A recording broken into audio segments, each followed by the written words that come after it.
monde et bienvenue au 26e épisode du podcast de sorcellerie.net. Aujourd'hui, on a un sujet quand même hyper intéressant. On va parler de la sorcellerie et de la magie dans les jeux vidéo. Et ça, c'est un domaine que je sais que Dead Breeze joue beaucoup. J'ai beaucoup joué à des jeux vidéo, étant me considérant geek moi-même. Il y a certains jeux que je vais pouvoir aussi parler, mentionner, mais Dead Breeze est vraiment notre spécialiste dans le domaine. Donc, bonjour Dead Breeze! Allô, Zelda! Comment ça va? Ben, ça va très bien, et toi? Ça va super bien. Donc là, on parle de jeux vidéo, c'est ça? Oui, de jeux vidéo. Je sais que tu avais fait plusieurs directs sur Twitch en jouant à des jeux vidéo qui étaient liés un peu à la sorcellerie et à la magie. Moi, quand que je parle de ça, c'est souvent quand que je joue à The Legend of Zelda, qui est mon jeu fétiche, qui est le jeu que je viens, qui tient, mon pseudo vient directement de là. Il y a un petit peu de magie dans ce jeu-là, mais quand même pas énorme. Donc, j'ai joué à certains jeux comme ça, mais est-ce que tu peux me parler de tes jeux préférés? Mes jeux préférés sont probablement pas listés là-dedans. Mais j'en ai quelques-uns qui sont intéressants. En fait, ce qui est le fun dans le jeu vidéo, c'est que souvent on trouve des histoires où de la façon que le jeu est monté, on se base sur des faits qui peuvent être des livres ou... écoute, il y a beaucoup de jeux de table aussi qui se fient aussi sur des informations qu'on peut trouver sur les plantes, le tarot, le zodiaque, plein de choses qui peuvent être intéressantes. Je pense que ça serait intéressant, mais en tout cas pour le podcast, de faire le tour de quelques-uns des jeux vidéo, parfois très récents, parfois très très vieux, qui sont sur le sujet. Je vais y aller avec je vais commencer par peut-être les jeux qui sont un peu plus sérieux dans le domaine. Ce que je veux dire, c'est pas nécessairement que le sujet est sérieux, c'est juste que ça touche ce qui est un peu plus tangible, l'histoire, ou qui s'était un petit peu plus recherché, parce qu'évidemment, il y a beaucoup de jeux vidéo où lancer des balles de feu existe. On peut en nommer une centaine. C'est comme une base, là. Je pense que c'est ça qui était difficile aussi au niveau de la recherche, de trouver des jeux qui sont pas juste, il fait de la sorcellerie, donc il lance une balle de feu, ou il fait un jet d'eau, donc ça rentre dans la sorcellerie. J'ai essayé de chercher des jeux qui, justement, allaient chercher des données. Ils sont pas nécessairement dans un ordre précis. On va y aller en groupe. Je vais commencer par sérieux. Après ça, on va avoir peut-être des mentions cute, des mentions vraiment fantastiques et ce qui s'en vient. Il y a quelques jeux aussi qui s'en viennent qui sont pas encore nécessairement sortis, mais qui vont peut-être pour vous valoir l'attente. Donc, soit se préparer. Il y en a que c'est quelques jours, il y en a que c'est des années. Et peut-être un petit clin d'œil à toutes les sorcières de jeux vidéo. Je sais pas pourquoi j'ai juste des sorcières, j'ai pas trouvé de liste de sorciers qui était équivalente ou intéressante, mais ça peut se faire là, éventuellement, peut-être sur le site. Ou peut-être les sorcières et les sorciers qui vont jouer dans des grandeurs nature, Donjons Dragons et tout, ça fait quand même partie de jeux, pas nécessairement vidéo, mais ça fait quand même, c'est quand même des jeux. Donc, pour commencer, on va y aller quelque chose de quand même assez récent. Donc, on a Cyberpunk, sorti en 2020. Plateforme, je pense qu'il est sorti au moins PlayStation, ça, je suis sûre. PC, peut-être Switch, mais j'ai des doutes. J'ai pas noté pour celui-là. Toutefois, Cyberpunk, bien que son contenu soit sur le thème Cyberpunk, donc très futuriste, il y a eu beaucoup de clash aussi sur comment que le jeu est sorti. C'est en cours, c'est réglé, il y a beaucoup de problèmes qui sont fixés. Le jeu, il est le fun, en passant, là. Moi, je l'ai, j'ai adoré, et j'adore encore. Toutefois, il y a des références au tarot. Dans le jeu, il y a une espèce de femme qui croit au tarot, puis dans un monde qui est aussi futuriste, c'est un petit peu ironique. Puis elle vous indique donc de trouver les 22 arcanes qu'il y a au travers du jeu. Les arcanes sont superbes. Vous pouvez les retrouver sur Internet si vous tapez Cyberpunk 2077. Vous tapez ensuite tarot graffiti ou juste tarot card. Il y a des sites qui référencent. Moi, je souhaite qu'ils le fassent en vrai deck, parce que c'est sûr que je l'achète, mais parce qu'ils sont vraiment, vraiment cool, ils sont dark un peu, puis c'est comme des graffitis, donc c'est super beau. Il y a vraiment toutes les explications de chaque carte, tout ça que ça symbolise, mais présentement, la compagnie qui fait Cyberpunk n'a pas mentionné vouloir sortir un deck officiel. Ça existe, par contre, il y a des gens qui se sont inspirés de Cyberpunk pour faire des decks de tarot, donc vous pouvez peut-être en retrouver quelques-uns. Souvent, c'est des images qu'ils ont volées du jeu, volées. Il y en a quelques-uns, c'est des images volées du jeu, mais mis sur des cartes de type tarot. Donc à suivre, là. Mais probablement qu'il y en a un éventuellement qui va sortir officiel à voir. Deuxième mention aussi qui est intéressante. Et puis tu m'interromps, hein? Je sais, je l'ai pas dit, là, mais pas. tu te gênes pas. God of War. God of War a quand même une grosse historique. Commencé sur PlayStation 4 en... Ben, le PlayStation 4, c'est le dernier là, qui est sorti, mais je pense... Moi, j'ai commencé à jouer sur le PlayStation 3. En fait, c'est Kratos qui qui remonte, en fait, pour essayer de tuer toutes les gens toutes les divinités sur son passage jusqu'à l'Olympe. Bon, là, je vous fais un résumé très rapide, là, mais vraiment très rapide de l'histoire. Pour le premier comme segment de son histoire, c'est à peu près ça. Vous rencontrez Aphrodite, vous rencontrez Zeus, vous rencontrez pas mal toutes les divinités, ce qui est super intéressant au niveau des divinités grecques. La seule chose, par contre, c'est que vous les tapez tous dessus. Vous tapez sur la tête avec. Mais c'est intéressant. Au niveau de l'historique des divinités, des interactions qu'ils ont, les personnages sont quand même intéressants. C'est sûr que c'est très dark, un peu, au niveau du dialogue, tout ça. T'en vas taper sur tous les dieux, là. Fait que c'est sûr que c'est un peu différent à ce niveau-là.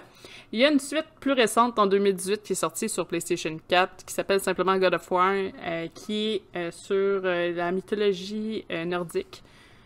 Donc, vous allez dans les divers mondes de la mythologie, rencontrer quelques personnalités. Évidemment, il y a des symboles de runes.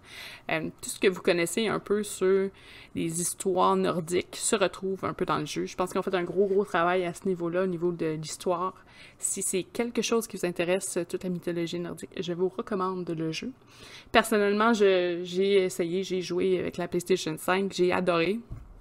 Je l'ai pas encore terminé parce que j'ai beaucoup de jeux, donc j'ai pas le temps, mais je le savoure à chaque fois. Graphiques superbes, vous rencontrez Loki, vous rencontrez plein de gros personnages, je pense les Morrigan, tout ça, et c'est vraiment bien fait, et j'aime beaucoup le fait que vous traversez des mondes, mais vous avez une vision de tous ces petits mondes-là qu'on entend souvent parler, qu'on essaye d'imaginer dans sa tête, mais le fait de le voir, ça donne une autre perspective. Tu sais, c'est sûr que c'est l'image de quelqu'un, là, la façon que lui, il l'a vu, ce monde-là, mais c'est vraiment intéressant pour ça. Est-ce que tu avais joué à God of War? Non, moi, j'ai jamais joué à ce jeu-là, mais j'ai entendu parler, par contre, mais j'ai jamais joué. Ah non, c'est super. Il est vraiment... En tout cas, le dernier est vraiment beau. Tous les autres, c'est intéressant, là. C'est un peu de l'humour noir, là, à certains points, là, 1, 2, 3, mais il n'y a pas la même vibe que le nouveau. Mais c'est les deux, en tout cas, les quatre sont plaisants. On va en reparler un petit peu plus tard là, de God of War, d'ailleurs. J'ai Hellblade, Senua's Sacrifice, qui est sorti en 2017 sur PlayStation 4, Xbox One, Switch et PC. C'est une histoire... Ça, je pense que t'aimerais ça comme jeu, parce que tu rentres dans la tête d'une personne qui est... c'est un monde, là, justement, mythologie nordique, tout ça. Il y a des runes. Tu traverses... Dans le fond, c'est une espèce d'histoire que tu es avec elle. Tu traverses des multiples étapes où, je pense, des mondes. Tu essaies de retrouver quelqu'un, je pense, de mémoire. Mais tu es dans un côté très, très, très psychologique. Tu suis un peu une maladie... Je pense qu'elle a une maladie mentale, je suis pas sûre. J'ai commencé à jouer récemment. J'ai dû arrêter parce que j'étais en VR pour jouer. Puis mon VR a commencé à faire défaut. ce qui est pas agréable là-dedans. Mais c'est vrai, tu rentres vraiment dans le côté psychologique du personnage. Mais le côté culture nordique qui est très, très présent, et rites de passage, tout ça, avait de l'air aussi présent. À voir. Si c'est quelque chose qui vous intéresse aussi, ça pourrait être un jeu qui vous intéresserait. Là, j'ai pas les tarifs, par exemple, de prix de chaque jeu, mais c'est quand même un gros titre, Hellblade. Pour rester dans les divinités, on a Hades, qui est sorti, je pense, en 2020, je pense, ou peut-être un petit peu plus vieux que ça. PC, Switch, PlayStation 5, PlayStation 4, jeu très très rapide, un peu à la style Diablo. Donc, vous devez passer des pièces, il y a des monstres, tuer des monstres. Vous êtes un personnage, vous êtes le fils d'Hadès. Vous rencontrez tous les personnages, toutes les divinités qui essayent, dans le fond, vous essayez de sortir d'espèce de château où vous êtes. Puis, il envoie des divinités essayer de vous empêcher de sortir jusqu'à affronter Hades. C'est pas une surprise, je vous spoil pas, là. Mais c'est très, très intéressant. Vous voyez Nyx, vous voyez plein de personnages qui interagissent avec vous de différentes façons, indépendamment de comment vous voulez sortir ou non de cet endroit. Mais c'est un spank, là. Fait que vous faites juste tuer des méchants et passer d'une pièce à l'autre. Mais ça peut être quand même intéressant de voir comment eux, ils ont imagé toutes les divinités grecques. Parlant de divinités grecques, on a toujours Assassin's Creed qui revient dans l'eau, qui ont toujours fortement acclamé pour leur contenu historique. Donc, ils reprennent les fonds, les histoires que les gens ont vécu à travers le monde en tant que tel. Les gros moments de l'histoire. Oui. Puis aussi les graphiques, ils reproduisent les villes vraiment à la bâtisse près. Pour jouer dans le jeu, donc ça rend un jeu historiquement hyper intéressant, mais l'histoire aussi, il faut pas le comparer au film qui est complètement différent et très mauvais. Ouais, ben le film il est passable pour quelqu'un qui connaît pas Assassin's Creed va le trouver bon, mais sinon un vrai fan va être déçu. Ouais. Odyssey change un peu. Je sais pas si t'as vu ou joué à Odyssey. Il est un petit peu différent comparativement aux anciens parce que il est beaucoup plus fantastique. Ce que je veux dire, c'est que Pégase va être dans le jeu. Vous allez croiser Pégase, je pense que vous pouvez l'avoir en monture. Il y a des choses que... parce que là, c'est l'histoire grecque, Odyssey. Vous êtes en plein... j'essaie de me rappeler à quel endroit on commence, mais ça date. Là. Vous vous promenez là, dans les grosses villes, les lieux sacrés, les lieux classiques là, de la Grèce, puis toutes l'Olympe. Ben, pas l'Olympe, mais le mont, parce qu'il y a un mont, là. Ben, c'est le mont Olympe, où est-ce que les dieux sont. Et vous découvrez la première... le marathon olympique à Marathon, je pense que ça s'appelle la ville.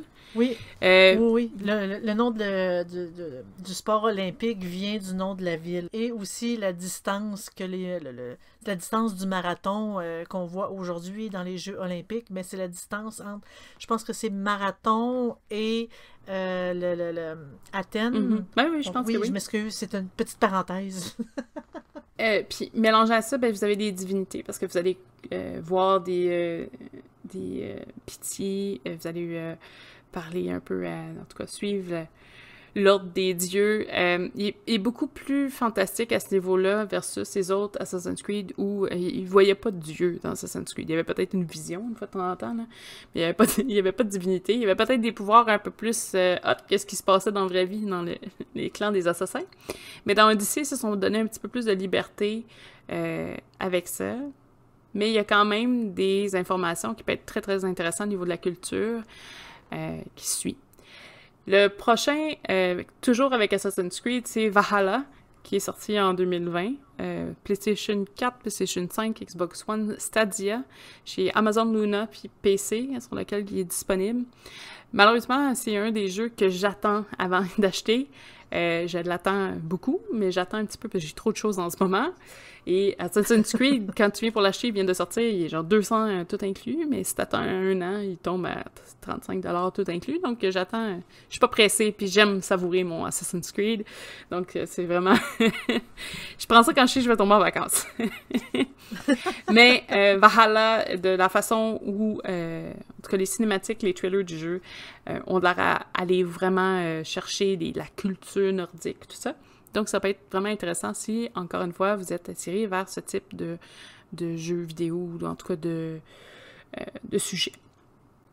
Pour ce qui est un petit peu plus récent, pour les alchimistes, vous allez voir, j'ai plusieurs petits jeux d'alchimie. C'est un thème qui est quand même assez récurrent. C'est le 21 septembre. Donc, probablement, quand vous allez entendre ce podcast-là en live, pour en tout cas le public général, il vient de sortir. C'est Potioncraft Alchemist Simulator. J'ai pas regardé, par contre, s'il était fait en français aussi. Probablement.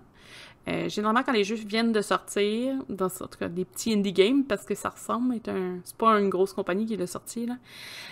Ça prend un petit délai avant d'avoir les versions dans d'autres langues. Généralement, en français, sont dans les premiers, donc vous devriez être chanceux. c'est le démo, en passant, il est sur Steam, si jamais ça vous intéresse. C'est un jeu de simulation où vous êtes un alchimiste et vous devez faire des potions pour soigner les gens du village. Donc, c'est vraiment comme vous créez des potions, il y a des petits puzzles ou des petits casse-têtes que vous répondez, vous allez cueillir vos plantes, puis après ça, vous faites des mélanges, puis vous calculez combien d'onces que vous mettez de marjolaine, combien d'onces que vous mettez de X produits. Vous devez pétrir, passer dans l'eau. Il y a plein de petites choses. Il est vraiment intéressant, il est cute, c'est tout en dessin, c'est pas nécessairement du 3D. C'est une plateforme, c'est un petit simulateur. Il a de l'air génial. Ce que j'ai joué un petit peu avec, temps perdu, je pense, j'ai aimé ça. Je pense que, tu sais, c'est pas un jeu que tu passes 40 heures à jouer sans arrêt parce que vous êtes fou, mais il est intéressant. Il est vraiment intéressant. Puis, il y avait beaucoup de plantes qui étaient quand même proches qui étaient réelles ou qui avaient, en tout cas, une connotation que vraiment cette plante-là portait aux soins pour tel truc. Donc, ça pourrait être intéressant à jeter un petit coup d'œil. Donc, le 21 septembre, c'est le release officiel. Dans la même branche, il y a Alchemy Emporium, même chose, faite sur PC, qui est sorti le 26 mai 2021. Même chose, c'est des liens, des trucs alchimiques. On a Alchemy Story en avril 2020, donc c'est un sujet qui revient récemment, là. C'est 2020-2021, là, il y en a plein de jeux qui ont sorti sur l'alchimie. Alchemy Story a l'air d'être un indie game, le publisher, ça s'appelait Héloïse, donc je devine que c'est peut-être français, qui c'est comme un petit Harvest Moon, mais lié avec l'alchimie. Je pense que tu connais ça, Harvest Moon, ça se peut-tu? Ça me dit de quoi? Je l'ai entendu juste de nom, par contre. Donc, c'est un farming simulator. Donc, vous avez des vaches, des oiseaux et vous pouvez faire des potions. Parce que vous êtes un peu une petite sorcière.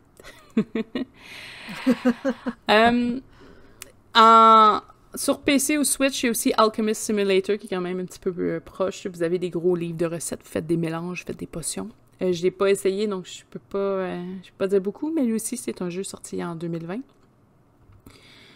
Pour ce qui est d'un peu plus de story, on a Bloodborne qui parle aussi de la sorcellerie. Malheureusement, c'est un jeu que j'ai pas joué, donc je pourrais pas te donner beaucoup de détails. Toutefois, il était référencé comme un jeu qui avait beaucoup de références, donc ça pourrait vous intéresser. Cultist Simulator, donc comme sorti en 2018, donc c'est un simulateur pour un simulateur semi-religieux. Avec un nom pareil, hein, on peut pas se tromper. Non, on peut pas se tromper. Donc, sur Android, iOS, Switch ou PC, vous pouvez jouer à ce jeu-là. Il y a Pyre, qui est sorti en 2017 sur PlayStation 4 ou PC aussi, qui fait des références non-stop sur le sujet. Pour un gros blockbuster au niveau du vidéo, là, c'est Tomb Raider. Premier sorti en 96, PC, PlayStation, suit PlayStation. Il est sorti sur plein de consoles ou plateformes depuis, là, sur de multi-rachats, ou redirection. Tomb Raider, j'en ai pas un en particulier, c'est juste la franchise, ça fait souvent référence à des artefacts, comment on pourrait dire ça? Des croyances, des symboles, des artefacts, oui. de tout ce qui est éso-mystique parfois. Donc, à suivre. Pour ce qui est des prochains, je les connais très peu. Donc, je vais vous les nommer. J'ai aucune référence, donc ça serait de voir sur Internet. Sur YouTube, généralement, il y a tout le temps quelqu'un qui fait une vidéo d'un des jeux, même des vidéos des jeux de 85. Là. Donc, si jamais ça vous intéresse, vous pouvez toujours taper le nom du jeu vidéo puis pouvoir suivre. Là. Donc, j'ai Eternal Darkness en 2002, qui est sorti sur GameCube. Vous avez Lost for Darkness en 2018, qui est sa suite aussi de Lost from Beyond, sorti en 2021, sur PlayStation 4, Switch, PC et Xbox One. Il y a Astrologaster, sorti en 2021, Switch ou PC. Astrologaster, c'est un jeu qui se base sur l'astrologie. Ça semble être un peu comme mon Push and Craft, un petit jeu avec un look dessiné, basé sur l'astrologie. Je pense que vous tirez un petit peu des cartes, puis vous ou donner l'avenir à des citoyens, quelque chose comme ça. J'ai pas vu le jeu, ça m'a piqué ma curiosité. Par contre, c'est sûr qu'après le podcast, je vais aller voir des vidéos, voir qu'est-ce que c'est exactement. Ça semblait bien, ça semblait un bon jeu de Switch. Pour ceux qui aiment le sujet, évidemment. Puis probablement, ça vous aide aussi à avoir de la mémoire sur les signes astrologiques et les références des étoiles. J'ai The Dark Side Detective Series qui est sorti en avril 2021 sur PC et Xbox One. Pourquoi lui je l'ai pris, c'est que il y a une référence à Aleister Crowley qui est en fantôme. Donc je devine qu'il doit y avoir d'autres références dans le jeu. Ça a l'air comme un petit jeu, un petit pixel indie qui je sais pas, c'est comme un meurtre et mystère un peu comme détective, ça pourrait être intéressant. Comme je dis, j'ai vraiment aimé la référence quand j'ai vu l'image. J'ai fait « Oh, c'est sûr qu'il faut que je le note celui-là ». Mais ça avait l'air d'être vraiment lié à Aleister Crowley. C'est pas juste un nom comme ça qui donnait au hasard. Si vous aimez tout ce qui est Société secrète, il y a The Council, sorti en 2018 sur PlayStation 4, PC et Xbox One. J'ai pas vu le jeu aussi encore, il faudrait faire des recherches. Toutefois, ça avait l'air d'être lié à tout ce qui était Société secrète, comment ça fonctionnait. On a Goetica, sorti en 2016. C'est parce que je l'ai écrit avec une faute, fait que c'est pour ça que je m'excuse. Sorti sur Switch, PlayStation 4, PC et Xbox One. Évidemment, ça a l'air quand même assez lié avec la Goetie. Les images avaient l'air comme un style détective un peu à voir. Des fois, c'est comme des images fixes, mais je n'étais pas sûre. Il faudrait vraiment que je fasse des recherches sur YouTube, sur des trailers ou des vidéos là, qui pourraient nous montrer un peu plus comment ça fonctionne. Si vous connaissez le monde du VR, vous allez peut-être être intéressé de savoir qu'il y a The Room VR A Dark Matter, sorti en 2020 sur PlayStation 4, Oculus Quest ou PC. En PC, si vous passez par Steam, vous pouvez utiliser votre Oculus par exemple, ou le Vive. Donc c'est une espèce d'enquête avec plein de symboles archéologiques, symboles occultes. Je savais pas qu'il existait, donc je vais fouiller ça ce soir sur mon Oculus. Et je vous donnerai des nouvelles si jamais ça vaut la peine ou s'il n'est pas un hors de prix, parce que des fois sur Oculus, le jeu il est vraiment, vraiment court, mais le prix est exorbitant. Pour ce que c'est à mes yeux en tant que gamers, pour d'autres, ça peut être vraiment quelque chose, mais en VR, ce qui est intéressant, c'est que vous êtes dans le monde et vous avez vraiment l'impression de toucher ou voir les trucs. Ça peut être quelque chose qui est intéressant à vivre. Pour le VR, on avait aussi quelque chose que j'ai trouvé drôle. J'ai pas eu le choix de le mentionner, même si c'est pas 100% une pratique occulte ou des symboles, mais c'est la Golden Dawn VR Initiation, qui est sortie en 2017.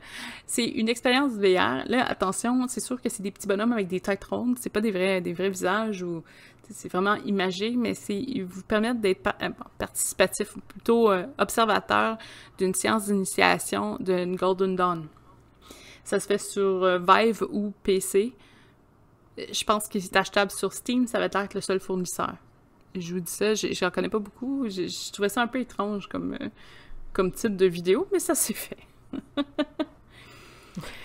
Un des jeux vidéo qui sortait comme étant le plus proche au niveau occulte, c'est Taboo The Sixth Sense, sorti en 89 sur Nintendo Entertainment System, donc la NES. En fait, c'est un jeu de tarot qui fait juste tirer des cartes. Donc, c'est pour faire votre tarot, mais de façon jeu vidéo. Je pense pas que ça existe aujourd'hui, à moins d'avoir un simulateur sur NES, de le trouver sur le net. Mais c'était un jeu qui simulait un tirage de cartes. Donc, ça s'est fait aussi. J'avais pas le choix de le mentionner, ça peut pas être plus occulte que ça. Non, en effet, le tirage de cartes, était-tu réel ou c'est simplement un jeu? Ben, je pense que c'est comme si t'avais quelqu'un qui te faisait un tirage de cartes, mais t'avais pas l'air d'avoir un vrai jeu de ce que je comprends dans... Toutes les descriptions, c'était, il tire des cartes, c'est un simulateur de tirer des cartes. OK. Mais ça existe, si vous voulez voir, je suis sûre qu'il y a quelqu'un sur YouTube qui a fait une vidéo de ça, parce que c'est quand même, ça sort du lot. On a aussi une notion de Dante Inferno en 2010 sur Xbox 360, PS Vita, Xbox One et PlayStation 3 qui fait des références à la sorcellerie ou à la pratique du paganisme. On a évidemment Elder Scrolls Oblivion en sortant en 2006 sur PlayStation 3, X360 et PC. Je pense que tu connais Oblivion. Oui, j'ai joué longtemps à Oblivion, j'ai adoré ce jeu-là. Oui, il y a une partie tu sais, de magie, mais c'est un jeu vraiment que j'ai fortement apprécié. J'aimais beaucoup jouer en duo, dans le sens que je sais pas moi qui avais la manette, mais je participais au jeu autant, tu sais, en disant hey, regarde, on va aller là, on va aller voir ça, puis hey, regarde ici, je pense que tu l'as pas revu. C'est un jeu que j'ai vraiment, vraiment adoré. Il y a eu des. Il y a aussi des. Je dis des mises à jour, c'est pas vraiment ça que je veux dire, là, mais. Des DLC, tu parles? Oui, c'est ça. Oui, oui, des download content que on a pris justement parce que ce jeu-là, moi, je l'ai franchement adoré. Mais il est le fun, lui, puis moi j'ai connu un peu plus son frère Skyrim, sorti en 2011. Il y a beaucoup de clins d'œil à des trucs qui sont réels, même si c'est un monde fictif, dans le sens où ils vont pas nécessairement faire des liens historiques avec ce qui s'est passé, mais des pratiques ou des cultes peut-être des fois plus distants, je te dis pas une religion, une grosse religion, mais des petits cultes ou des façons de faire de certains groupes, puis ils le remettent dans le jeu. Ça, j'apprécie beaucoup aussi. Comment ils adoraient une déesse, parce que eux, je pense qu'ils ont une dizaine de déesses, déesses dieux, là, si je me souviens bien, il fait longtemps. J'ai joué en VR la dernière fois, mais ça date. C'est ce type de culte-là, la façon que justement les disciples ils tournent autour, comment ils croient, ils donnent des offrandes. Il y a plein de choses qu'ils vont aller chercher que j'aime beaucoup au niveau de l'essence de Skyrim. Je devine que c'était pareil avec Oblivion, de toute façon, là, vu que c'est Bethesda qui le sortait, là, les deux. Là. Oui. J'ai un dernier, un peu plus dans ce que j'appelle un peu plus le sujet sérieux, qui est Gabriel Knight, Sins of the Fathers, sorti en 93. Ça a l'air d'être un vieux jeu de plateforme. Les critiques sur le jeu, en tout cas souvent, particulièrement sur Reddit, expliquaient justement que c'était un des cultes, un jeu classique qui traite sur le sujet ésotérique occulte. Personnellement, je le connais pas, donc je pourrais pas vraiment dire beaucoup sur le sujet, mais si jamais c'est quelque chose qui vous intéresse ou dans des vieux jeux ou vous êtes un peu nostalgique des vieux jeux, allez faire un tour, ça peut être le fun. Pour ce qui est de ce qui est plus fantastique ou qui sort du lot, parce que bon, il y a des références, mais sont faibles, on aurait peut-être tous les jeux d'Harry Potter. Clin d'œil aussi à Hogwarts Legacy qui va sortir éventuellement un jour sur PlayStation 5, parce que là, il arrête pas de la retarder. Moi, j'ai acheté le PlayStation 5 pour ça. En particulier, je trouvais qu'il était génial, une espèce de mémo Harry Potter. Hein, c'est pas parce qu'on est dans le sujet qu'on est obligé de détester. En tant que tel, Harry Potter, c'est un beau monde fantastique. Donc, ça va être le fun à explorer à ce niveau-là. Toi, je pense que tu connais un peu, connais bien le monde d'Harry Potter, peut-être moins les jeux vidéo. Oui, je connais bien le monde d'Harry Potter et, tu sais, il faut pas vraiment le tasser pour dire si Harry Potter, c'est que du fantastique. Il faut se dire que l'auteur, elle a pris beaucoup des croyances, des symboliques et tout de ce qui était, tu sais, le tour de la magie puis de la sorcellerie pour créer son monde. Oui, c'est sûr qu'Harry Potter, c'est pas la réalité, mais reste que il y a beaucoup de symbolique, autant en astrologie, les noms, autant même dans les sortilèges, des fois ça fait des références dans les vraies croyances. Donc, tu sais, moi, je dis que c'est une belle mention quand même pour tout ce qui est magie. Et malgré que c'est un thème qui était... En fait, c'est des livres qui ont été transposés en film, qui ont été transposés en jeu. Reste que c'est quand même très intéressant à jouer. Mon fils jouait beaucoup à la version Lego. Avec ça, je peux rajouter une façon plus dark. Dark Souls et Demon's Souls, sorti en 2009, donc ça date un petit peu. Ils ont ressorti pour la PlayStation 5 récemment. Je pense quand la PlayStation 5 est sortie. Donc, PlayStation 3, Xbox 360, PC, PS4, PS5, Xbox One et Switch. Un autre aussi qui est plus connu maintenant à cause de la série télé, c'est The Witcher, sorti le premier, en tout cas, en 2007, sur Xbox 360, PC, PlayStation 4, PS5, Xbox One et Switch. Évidemment, j'ai des références plus récentes, là, mais quand il est sorti originalement, il y en avait un petit peu moins que ça. Witcher, un beau monde fantastique en tant que tel, dark un petit peu plus, je dirais peut-être un peu plus adulte à ce niveau-là. Super cool, plein de référents, bondé de référents, avec une culture aussi différente, parce que, bon, Witcher, c'est pas des livres qui sortent des États-Unis, là, c'est en Norvège, je pense. Je suis toujours un doute. Je crois que oui. Oui, l'auteur des livres initiaux, je crois, qui vient... je pense que c'est la Pologne. Ça se peut. Mais de mémoire, Oui, ça vient de la Pologne. Et pour avoir lu tous les livres, j'ai pas joué au jeu, par contre, j'ai lu les livres. Et la magie fait grande partie de cette série-là de Witcher, autant par les sorcières qui sont là, les magiciennes, que par Geralt lui-même qui fait quand même quelques sorts de magie pour se protéger. Autant dans ses combats que dans la vie courante. Donc, c'est quand même une série qui est très, très, très intéressante et en même temps qui a beaucoup d'action. Et très riche en contenu, mais en fait, Witcher et Cyberpunk sont de la même compagnie de CD Projekt Red, donc il y a quand même beaucoup de contenu au niveau du lore, c'est très intéressant à ce niveau-là. C'est ça, puis au niveau des créatures magiques que le Witcher rencontre, que le sorceleur, en français on appelle ça le sorceleur, rencontre, eh bien, c'est toutes des créatures magiques qu'on connaît aussi de par les légendes, de par les mythes qui ont passé au travers de l'histoire. Et autant que l'auteur vient de Pologne, ben particulièrement, on voit beaucoup de créatures de cet environnement-là aussi un peu. Donc, c'est vraiment très intéressant quand même au niveau de mythes, légendes à aller voir. C'est pas que du garbage, de la poubelle. Oui. Pour le même côté un petit peu peut-être dark, mais en tout cas, bien légère au fil des années, c'est Diablo 1, 2 et 3, qui fait référence aussi à beaucoup de choses au niveau de la religion catholique, comme les Néphalim. Les Néphalim, je pense que les autres, ils les appellent, là, mais les anges, les démons, Lilith, name it, ils sont tous là. Généralement, les démons ont juste des noms un peu modifiés légèrement, mais c'est les mêmes personnalités. Parce que je pense que c'est un truc de copyright, ça. C'était pas...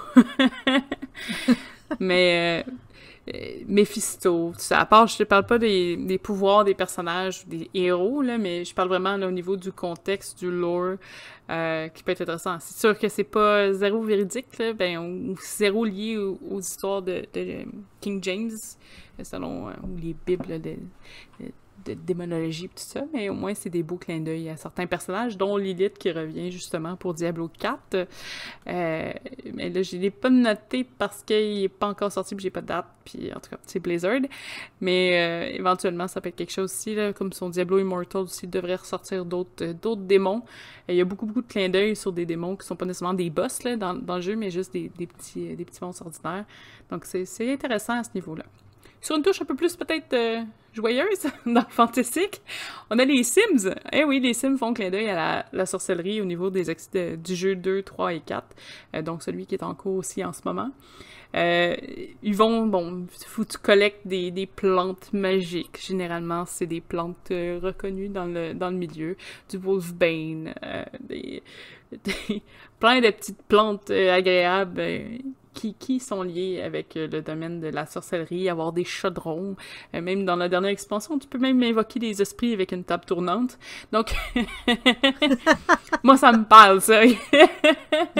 Bien sûr! Et tu peux devenir investigateur du paranormal. Donc, il y a plein de choses qui sont allées un petit peu pousser en clin d'œil, bien sûr, souvent en lien avec le thème d'Halloween, mais quand même, ça fait un petit clin d'œil au truc de sorcellerie. Maintenant, vous avez même des livres avec des recettes de potions ou des sorts en particulier avec des plantes. Donc, c'est vraiment aller chercher un petit peu plus le côté sorcellerie à chaque nouveau Sims. Je sais pas s'il va y avoir un Sims 5, mais éventuellement... Donc, depuis 2004, avec les Sims 2 qui sont dans le thème de la sorcellerie, au moins avec une expansion, si vous l'achetez. Et le dernier, pour le petit côté peut-être fantastique, un petit peu cute, c'est Minecraft. Minecraft qui, oui, à premier regard, n'a aucun lien avec la sorcellerie. Toutefois, il y a toujours des moyens de tweaker un petit peu le jeu. Si vous allez chercher un mode comme Take It ou Witchery, vous permet de devenir une sorcière dans le jeu et d'envoyer des curses et de faire du voodoo et de bannir des joueurs de votre territoire de sorciers. Super le fun. Honnêtement, c'est vraiment, vraiment cool comme modificateur. Minecraft est souvent perçu comme un jeu pour les enfants, très jeunes. La version originale peut être très jeune, mais les versions Take It, par exemple, vont pousser la donne beaucoup, beaucoup trop loin pour les enfants.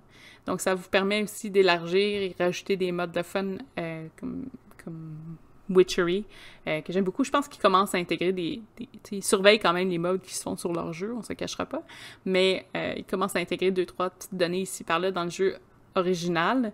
Toutefois, c'est vrai, le système Witchery est vraiment, vraiment le fun, donc je trouvais que c'était important de le mentionner. C'est pas quelque chose que les gens connaissent beaucoup, mais si jamais ça vous intéresse, puis vous comprenez pas ce qu'il faut faire, juste écrivez-moi, je vais vous expliquer comment faire ça.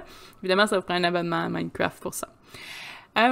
Une petite mention spéciale aussi sur Banjo-Kazooie, sorti en 98 sur Nintendo 64 et maintenant Xbox 360, parce que la franchise a été rachetée. Banjo avait quand même une sorcière dans son jeu, donc il faisait souvent des références à des sortilèges, la méchante sorcière verte. Donc, ça aussi, ça peut être intéressant. Il y a Town of Salem qui est sorti en 2014, qui était sur PC. Ils me disent plateforme Android et iOS. Je pense qu'il faut avoir l'application, par contre. C'est une espèce de multijoueur. Ça semble être en ligne. Ça semble être un jeu que vous pouvez vous inscrire et jouer sur directement sur Chrome, là. Donc, c'est pas un jeu téléchargé. Ça va être l'air cute, mais j'ai aucune idée de ce que c'est. C'est des petits pixels. Personnellement, j'ai acheté en Kickstarter Sunhaven, qui est sorti récemment. Je pense que ça fait 3 mois. Peut-être un peu moins, en 2021. Sunhaven, c'est un farming simulator / RPG / il n'est pas MMO, par contre, là. Vous êtes un personnage qui va, comme d'habitude, finit par avoir la maison de son grand-père, je crois. Donc, vous avez une petite ferme, vous faites des petites quêtes, et vous pouvez être sorcier, daga, vous faites plein de choses, un ange ou un démon. Et au lieu de juste mettre de l'eau sur vos plantes, vous pouvez faire invoquer des nuages, tout ça, c'est cute. Puis il y a beaucoup des attributs, c'est des chapeaux de sorcière, des trucs comme ça, c'est vraiment le fun. Ça fait changement un petit peu. Sur PC, en ce moment, ont annoncé avoir une version Switch, elle n'est pas encore sortie, ils attendent les approbations, mais le jeu est disponible sur Steam en ce moment. Vous avez aussi Kitaria Fable qui est sorti il y a 2 semaines, je crois. Aussi, que c'était un Kickstarter que j'avais suivi. Vous êtes un petit chat qui s'appelle Nyanka et même chose, un petit Farmer Simulator, encore avec un petit peu de magie, un petit peu de... Votre grand-père était magicien, tout ça. Et c'est vraiment intéressant. Allez voir. Il est super beau sur PC et Switch. Donc, 2 petits jeux cute. J'avais des vieux jeux, mais une petite mention spéciale à des jeux old school sur... Cauldron, qui est sorti en 1985 sur Commodore. Donc, hein, c'est pas depuis récemment que les jeux de sorcières sont sortis. C'était un jeu où vous étiez une sorcière qui devait traverser le jeu entier pour devenir la reine sorcière, donc la Witch Queen. Et le jeu avait été très apprécié, mais très critiqué pour sa difficulté. Donc, vous risquez de les voir là, dans des sessions qui appellent ça des sessions rapides, là. Donc, il faut traverser le jeu en très peu de temps. Ils avaient une suite qui s'appelait Cauldron 2 The Pumpkin Strikes Back. C'est tout ce que je sais sur le jeu. Ça avait l'air vraiment, vraiment vieux, mais c'est une sorcière aux cheveux verts là, sur le cover. Ils n'ont pas manqué leur coup avec la sorcière. Et il y avait aussi Cotton Fantastic Night Dream, sorti en 91 sur PlayStation, Neo Geo Pocket Color. Donc, ça date pas d'hier, ça non plus. Donc, c'est un jeu de shooter où vous incarnez Coton, une sorcière sur son balai qui part à la visite de plusieurs mondes magiques. Il y a eu une série de 7 jeux, dont 2 sortis récemment en 2021, soit Cotton Reboot sur PlayStation 4, Switch et PC, et Cotton Rock'n'Roll Superlative Night Dream. Donc, il y a eu... Je pense que ça avait l'air quand même assez populaire au Japon, un peu plus, ou en Asie. Pour les jeux qui s'en viennent, j'ai noté 4 jeux, en fait, qui valent la peine peut-être un petit détour si jamais ça vous intéresse.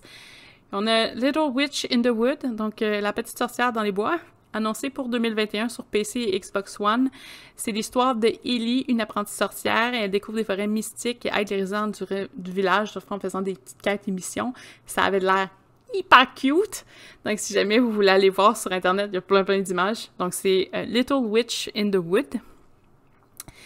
Je vous ai parlé un petit peu plus tôt de Hellblade. Donc, on a le Senua's Saga Hellblade 2 qui va sortir autant sur PlayStation 4 que PlayStation 5. Xbox One, Switch et PC, c'est la suite. Donc, dans le fond du premier, comme je vous dis, si vous êtes fan de mythologie nordique, vous allez devoir mettre la main là-dessus. Le trailer est sur YouTube et c'est wow! Si vous aimez les symboles nordiques, vous aimez le principe de la volva. On en a parlé un peu dans un des box que j'ai ouvert, mais la volva qui est une espèce de femme, un peu la witch là, en tant que telle du village, là, mais la grande prêtresse peut-être. Ce serait la traduction d'une volva.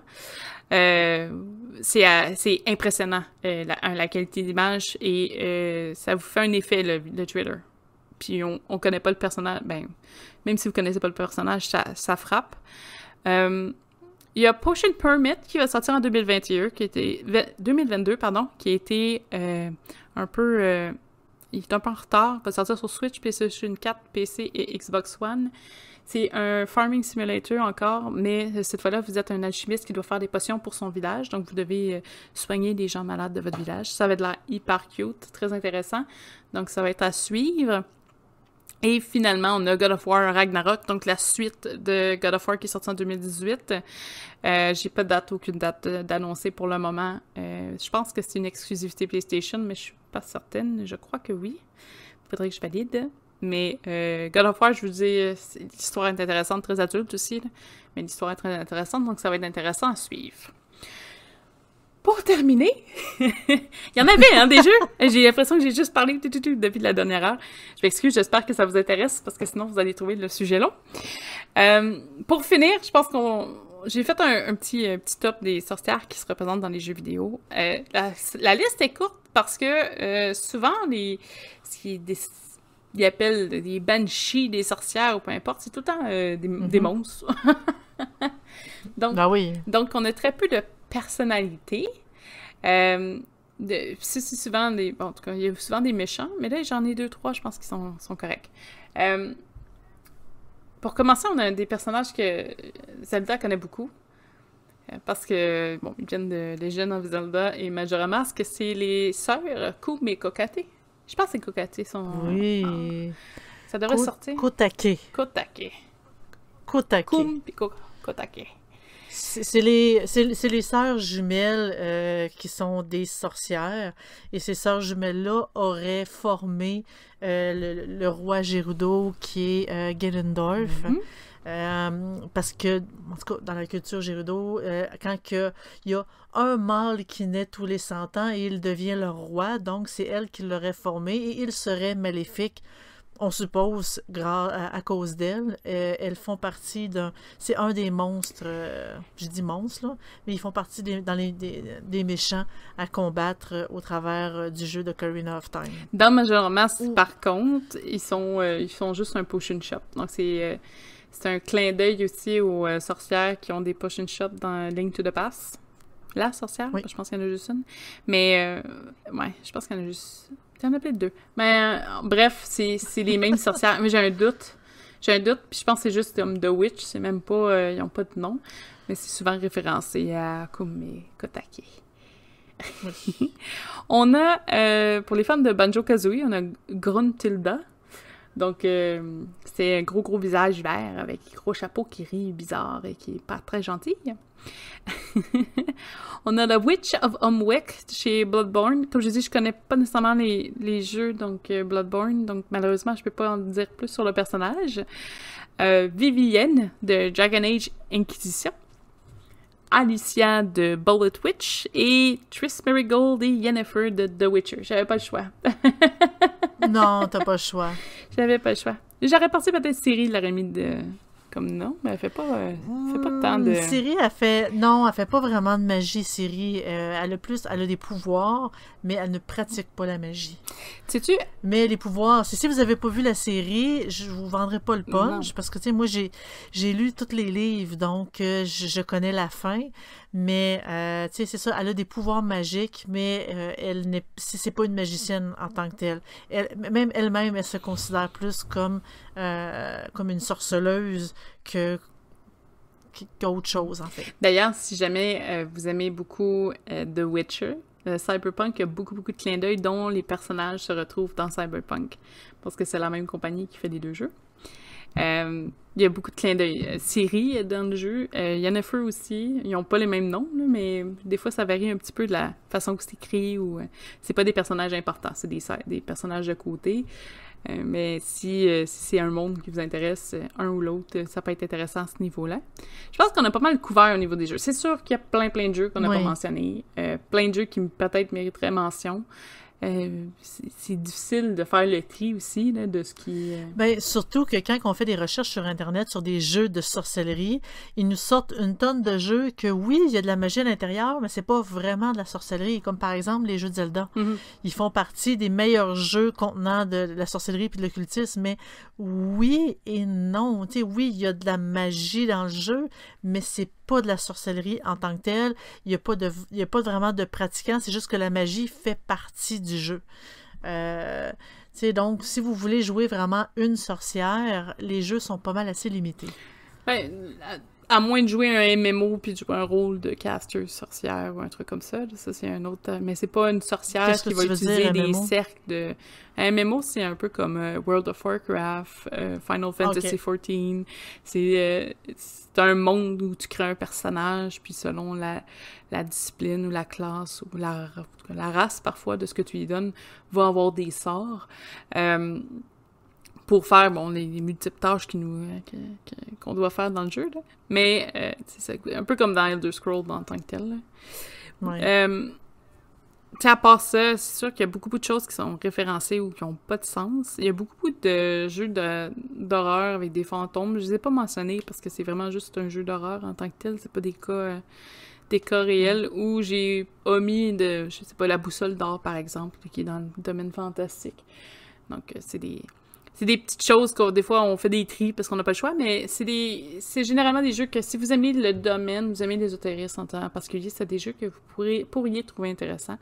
Je pense que la liste qui a été faite touche à il y en a qui aiment ça, des vieux jeux, des vieux souvenirs, des jeux en 2D. Il y en a qui aiment ça 3D avec les dernières technologies, donc il y en a un peu pour toutes les sauces avec les listes qui sont là. Je vais tenter de mettre des liens vers les trailers de tous les jeux qui ont été nommés, mais je garantis rien.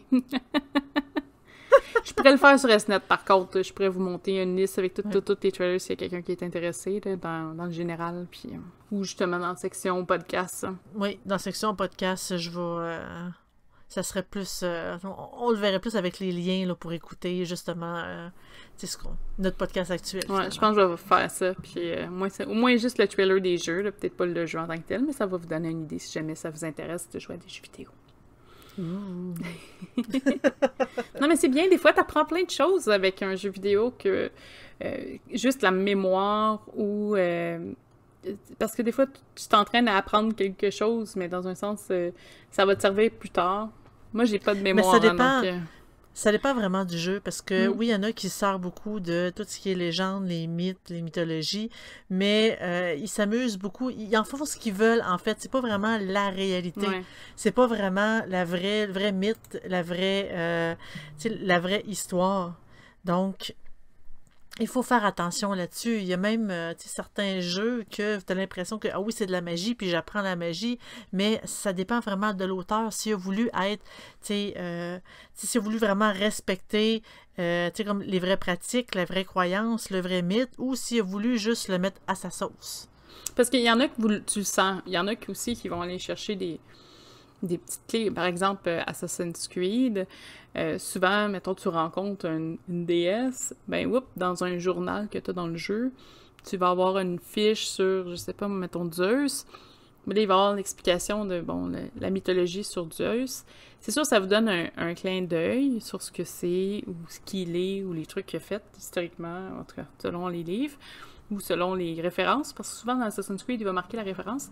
Mais c'est vraiment juste des référents, c'est pas nécessairement de l'information crue. T'sais, si vous prenez toute l'information, vous allez dans un jeu vidéo, mettez ça ensemble, puis vous mettez ça sur SNET, par exemple, ben, ça risque de pas rien concorder, parce que c'est remanipulé tellement de fois. Mais au moins, si ça donne la piqûre ou juste piquer un intérêt. Moi, j'aime beaucoup tout ce qui est la mythologie nordique, même si je suis pas vraiment pratiquante là-dedans, mais j'aime beaucoup comment la façon de voir les choses. Tout ça, j'écoute des séries, je lis des livres là-dessus. Et quand j'apprécie, quand que je vais justement dans God of War, le monde, comment c'est imagé, tout ça, puis il y a peut-être des petits déclics des fois qui se font, mais je me dis, ben, tu sais, si jamais ça m'intéresse, je vais aller lire sur le sujet aussi. Faut pas juste se fier aux jeux vidéo, vous en sortirez pas. Mais savoir qu'entre telle date et telle date, c'est le signe du Verseau, moi, c'est quelque chose que je retiens pas. Donc, le petit jeu Astralo Gala, je sais pas, là, attends, je l'avais ici, là. Astralo Gaster, moi, peut-être que ça va être bon pour moi, ça. Donc, on va vous mettre... Je vais essayer de vous faire la liste de tous les trailers, puis on pourrait vous faire ça là ensemble. Peut-être vous donner une idée si jamais ça vous intéresse. Oui.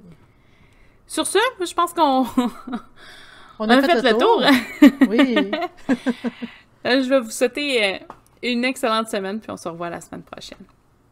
Oui, à la prochaine. Bye! Au revoir.